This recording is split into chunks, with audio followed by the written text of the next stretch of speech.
So the next second subhead under turnover ratio is trade receivables turnover ratio.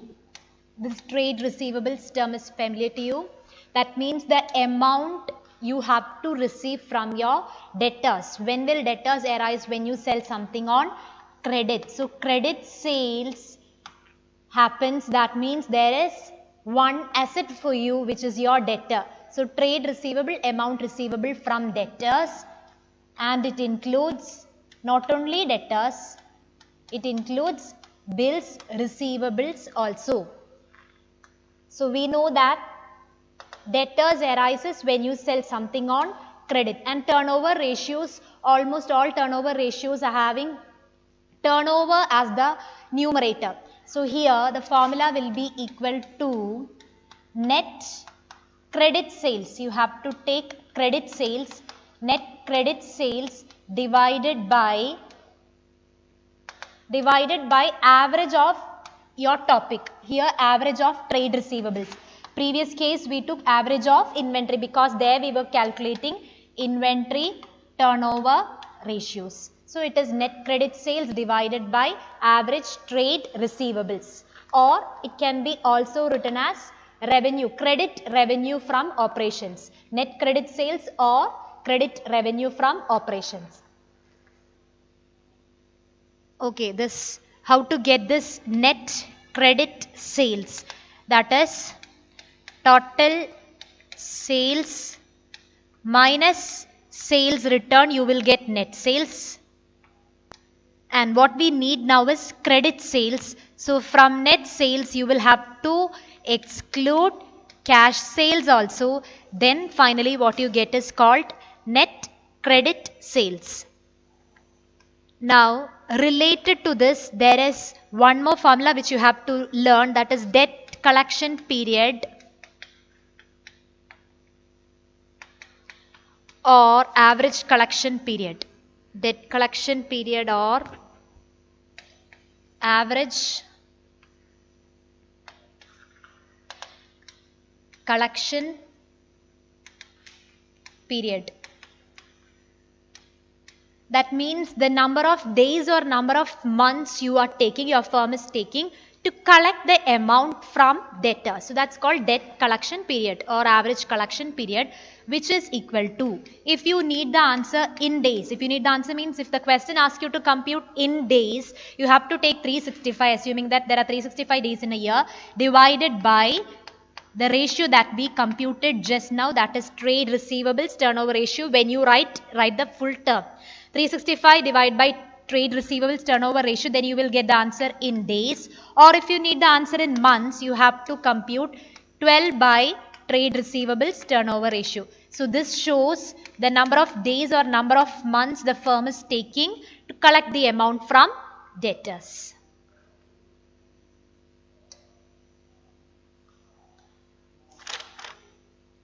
Now we will work out illustration 81. You have trade receivables opening and closing figures. Now one more thing, average trade receivables, just like your previous turnover ratio, average of something means you have to take opening and closing divided by 2. So average trade receivables will be equal to opening trade receivables plus closing trade receivables divided by 2. That's a formula. And trade receivables, you know that it includes bills receivable and debtors. So opening trade receivable will include opening bills receivable plus opening debtors, 2 items, plus closing trade receivable will include closing bills receivable plus closing debtors divided by 2. That is the calculation of average trade receivables. Opening trade receivable means opening BR, bills receivable plus opening debtors. Then closing will include closing bills receivable plus closing debtors divided by 2. So we will work out illustration 81. where we have trade receivables opening and closing figures. Then provision for doubtful debts is given, opening and closing figures. Total revenue from operations, that is your total sales. Revenue from operations means net sales. Then cash revenue from operations given, that is your cash sales. So trade receivables turnover ratio is what you have to compute, which is equal to net credit sales. So if there is return, sales returns, that you have to deduct. Here there is no sales returns, divided by average trade receivables. Net credit sales divided by average trade receivables. Okay. Now net credit sales means total sales and cash sales given. So you just have to take 2 lakhs minus, that is total sales, minus cash sales. Cash sales is 87,500. So you will get the value of net credit sales divided by average trade receivables. Here trade receivables figures, opening and closing figures directly given, 20 and 25,000. So you just have to take 20,000 plus 25,000 divided by 2. That will be equal to 1,12,500 divided by 22,500. The answer is 5 times. We just substitute the values given. But the thing is, we haven't taken something called as provision for doubtful debts. The question had this item, but we didn't take this item. Why? Provision for doubtful debts means there is a chance for your debtors to turn bad debts. That means we can't recover the amount from your debtors. That is why we have kept a provision for this. But should we deduct this provision when you take opening and closing trade receivables? No, you shouldn't take this particular provision, because the total receivables is what you have to take when you do this ratio. You don't have to deduct this provision from that trade receivables. The actual trade receivables must be included. So don't compute this, don't include this particular figure in the question.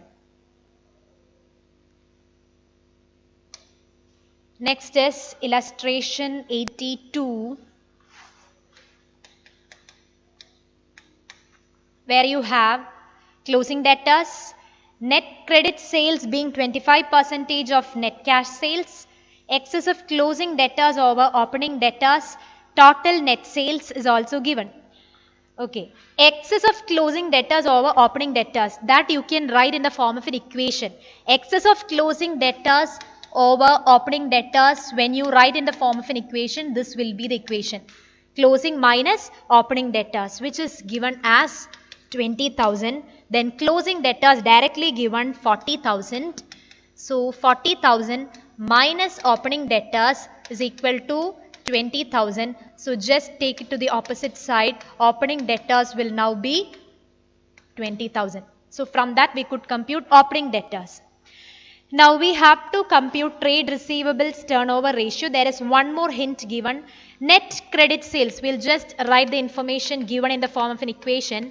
Net credit sales is or being, so it's equal to 25%. 25% is always 1/4. So 25% of net cash sales. 25% of net cash sales. So that is your net credit sales. Then total net sales is also given 1,50,000. And we have to get trade receivables turnover ratio, which is equal to net credit sales divided by average trade receivables. And net credit sales is missing in the question. Average trade receivables, we can compute opening and closing debtors by 2. So that is there.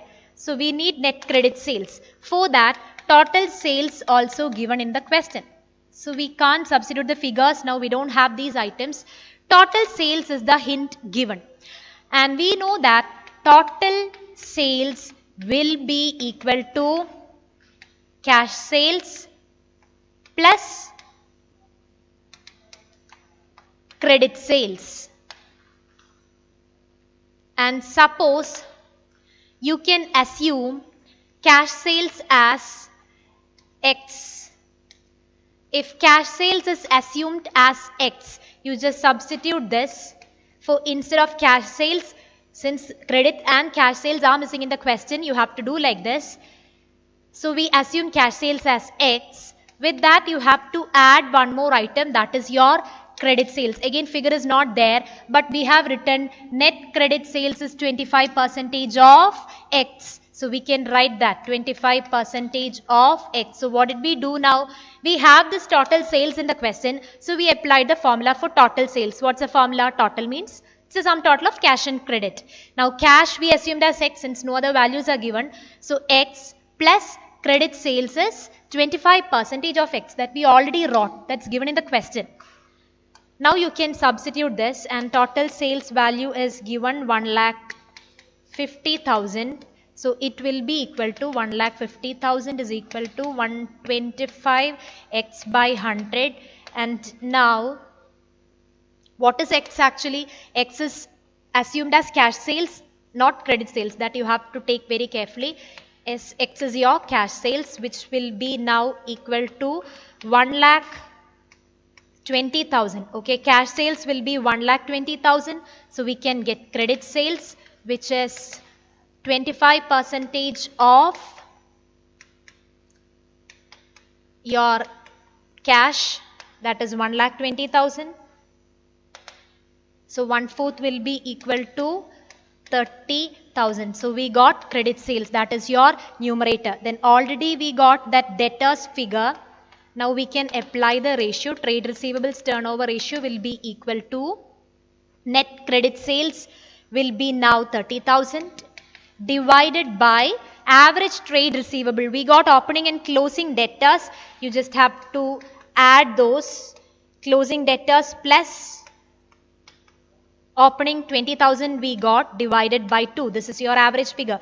Don't forget to divide it by 2. We are taking the average. So it will be equal to 30,000 divided by the 60 by 2, again 30,000. So it is one time. Okay, if they ask you to compute debt collection period, what you have to do with this is 365 or 12 divided by this. In particular question, trade receivables turnover ratio is one time. So it will take 365 days in this particular question. Okay, the next one is, that is the third subhead under this turnover ratio, trade payables turnover ratio, which is almost similar to the one we did.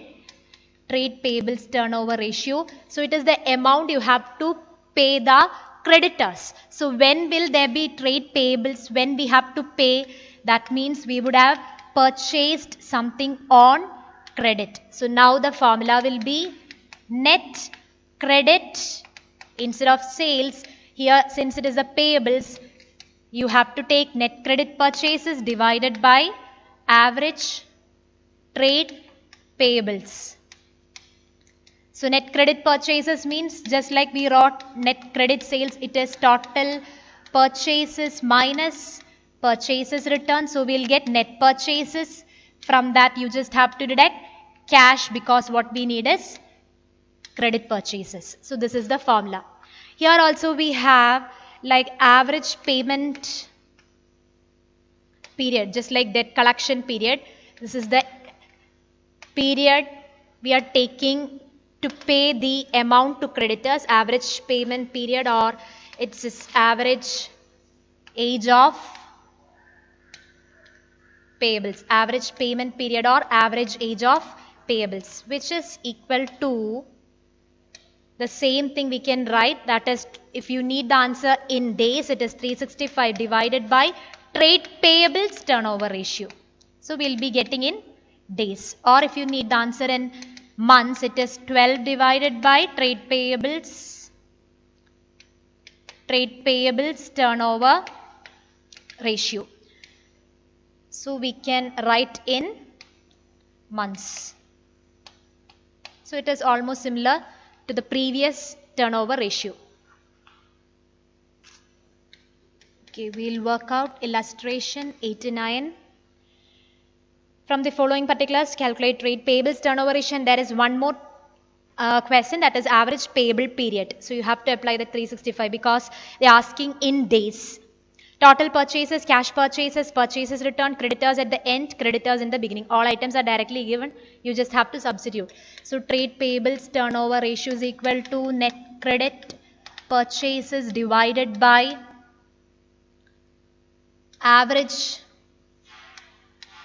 trade payables. Okay, how will you get average trade payables? Average trade payables, again trade payables will include bills payable and creditors. So average trade payables will be equal to opening trade payables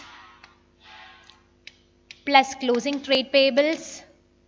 So average means you have to add opening and closing, divide by 2. Opening trade payables plus closing trade payables divided by 2. Then opening trade payables will include again 2 items, that is opening bills payable and opening creditors. So it is opening bills payable plus opening creditors plus closing bills payable plus closing creditors divided by the whole by 2. So that is your average trade payables.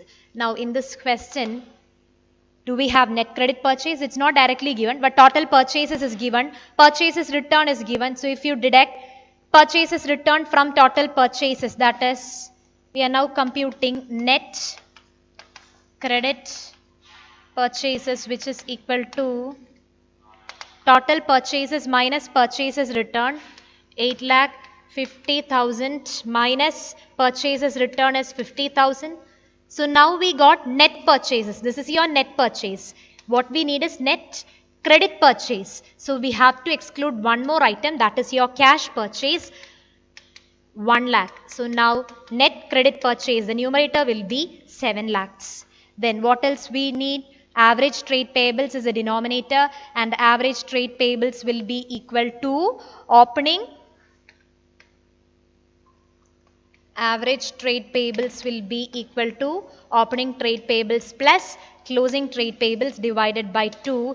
Do we have opening and closing trade payables? Yes, that's directly given in the question. 1,60,000 and 1,20,000 divided by 2. So it is 1,40,000. So average trade payables will be 1,40,000, and we already got your net credit purchases. So the final ratio will be 7 lakhs divided by 1,40,000. That is 5 times. We need to get one more answer, that is the average payable period. Average payable period will be equal to, you have to repeat the formula, I am not writing it now. It is 365 because it's needed in days, 365. Or if the question says you have to take it as 360 days, you have to do like that, or else nothing is mentioned, you take 365 divided by the trade payables turnover ratio, which is 5 times, which is equal to 73 days.